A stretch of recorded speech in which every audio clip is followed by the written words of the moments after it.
and we're back here today in the music rooms. I'm Calum and I've got Nigel here today, and we're going to do a bit of a gear review here. We've got the lovely Fender Tonemaster Deluxe Reverb, and Nigel is going to tell us a little bit about it. So Nigel, what would you say is the main qualities that this amp has? The main qualities, do you know, I think kind of the big selling feature of this amp, so this is a Deluxe Reverb, Fender Deluxe Reverb amp, and the big selling feature of this is that it's supposed to sound like a tube amp, even though it's not actually a tube amp. One of the things that they list on it, which is pretty cool, is that it is 24 pounds. What's that in grams or kilograms? I wouldn't have a clue, but that's not a lot for a good Not a amp. lot. It's light. It's light. That's kind of the point with it, is that it's a light amp, and like tube amps, like they've got a very distinctive sound, but we all know they're heavy. So this thing it's supposed to be light. So let's, you know, I mean that you can't feel it through the video, but I can tell you that it's light.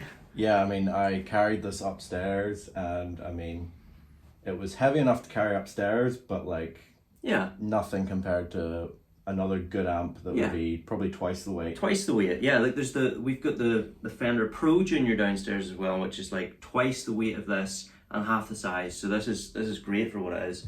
So you'll have heard me playing at the start. Hopefully, you can kind of hear the kind of tone that comes from it, and it definitely does have that kind of cool sort of valve tone on it. So let me talk a little bit just about the channels that we've got on here. So we have a normal channel and we have a vibrato channel. So I'm currently playing through the vibrato channel. It's got a little bit more on here. You can see we've got volume, treble, bass, reverb, which is always good to have. And we've got some of the vibrato settings for the speed and the intensity. So I'll let you kind of hear. Let's put some speed on that. We've got some intensity as well. So, and suddenly I'm like,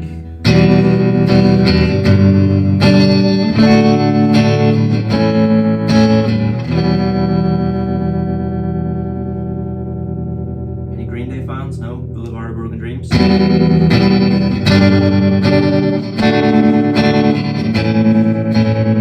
you can see it gets pretty wacky. You don't necessarily need to have it like that. You can, you know.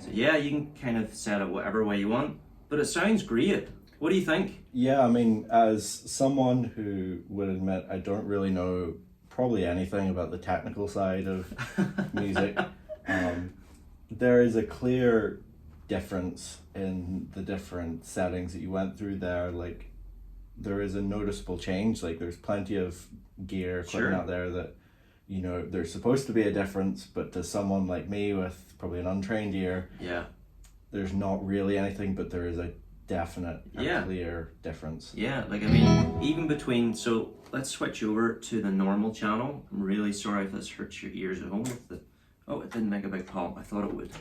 So can you push that in? Yep. Thank you, sir. So this is the normal channel.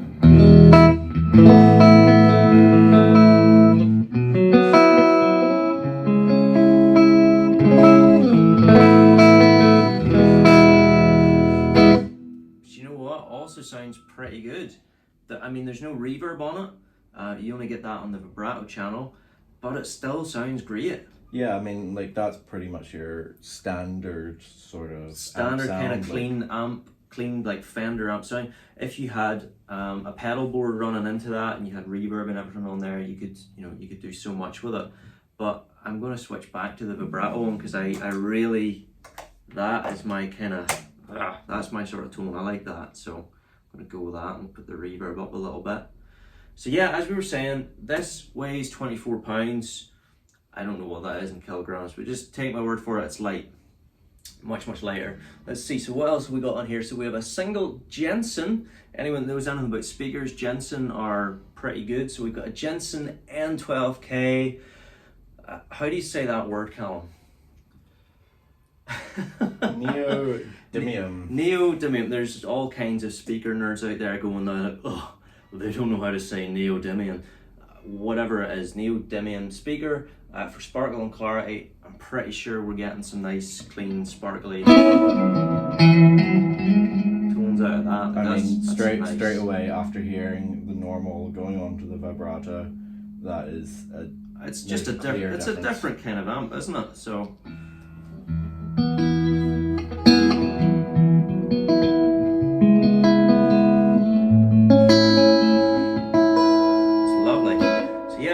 We've got the 2 channels, normal and vibrato. There's a rear panel power output selector. So this is another really great useful feature. So if you have an amp this size, you probably look at it and think, this thing's only good for gigging. And you know what? Yeah, it's great for gigging, but the power output in the back, it has an attenuator, so it allows you to turn it down to, I think it goes down, I'm going to just stick my head back here and check. So it goes all the way down to 0.2 of a watt, so you can keep it at like normal like bedroom volume. You don't have to like have it sitting full. It goes all the way up to 22 watts. And bear in mind this is 22 watt like transistor, it's not 22 watt tube, so it's, you know, make of that what you will. But we have it set on half a watt right now. And it's more than adequate for recording this video and just in this room. It's not blasting our ears off, but it's loud enough that we get to hear the proper sound of the amp. We've got the volume at like 4. Yeah, so really this would be sort of, I guess, like a all-in-one amp. You know, you can sit and play this at home in your room and you're not going to be deafening your entire family. Yeah. But then you can take it out to your gig or whatever performance and you can blast everyone away. You can crank it and you can go for it. And I mean, look, I know it's just a black box with like a silver thing on it, but I like how it looks. Yeah, it has that nice, you would know it was Fender, yeah, I think. It's just a cool classic Fender sort of thing about it. So I like how it looks. Aside from the power attenuator on the back, there's also a DI out, so you could run this directly into a PA and keep your stage volume down if you wanted to do that, and get like a proper kind of dispersion. You could also use that for recording, or you can do what we're doing and just hang a mic over the front of it. That'll kind of work too. I think, yeah, it does. It comes with a cover and a 2-button foot switch, which is always good to have. So you can, I think with the foot switch, you can switch it between the channels without having to unplug and move it all around or whatever. I think it should allow you to kind of do that too and switch between them, which is really useful, depending on what way you've got that set up. And because of the technology in it too, it also has a USB port, which is kind of, I don't know, it's becoming more and more of a thing on these kinds of amplifiers. You can plug them in, you can get a firmware upgrade, they can, you know, who knows what they can do, they can make it sound better or something like that. But yeah, that's the rundown of all the stuff. So it's interesting to see because with you saying about that, it's as modern an amp as you could probably get, but it's that trying to get the old school tube sound, which I know you say all the guitar tech heads, you know, they love it. Yeah, that's kind of like the two kind of main amps that I play. They're both Fender valve amps or tube amps, whatever way you want to describe it.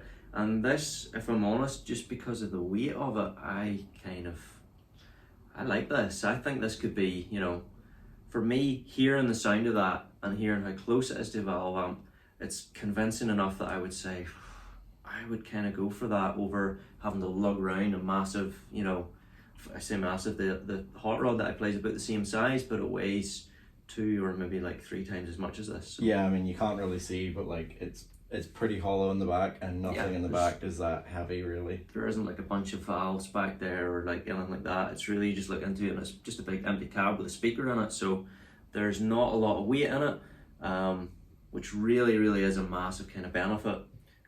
So this retails on music-rooms.com for £929.99. Yeah, that's a pretty good deal. I mean, it's not a starter amp. I mean, definitely not. It's not. This is not your first amplifier at all. But I would pay that to not have to carry around a massive tube amp. Like, I think it's well worth the money, and it sounds great as well. Like, it's Well, obviously the main thing. So. On that note, to finish up here, how about we have another little listen there? Sure, no problem.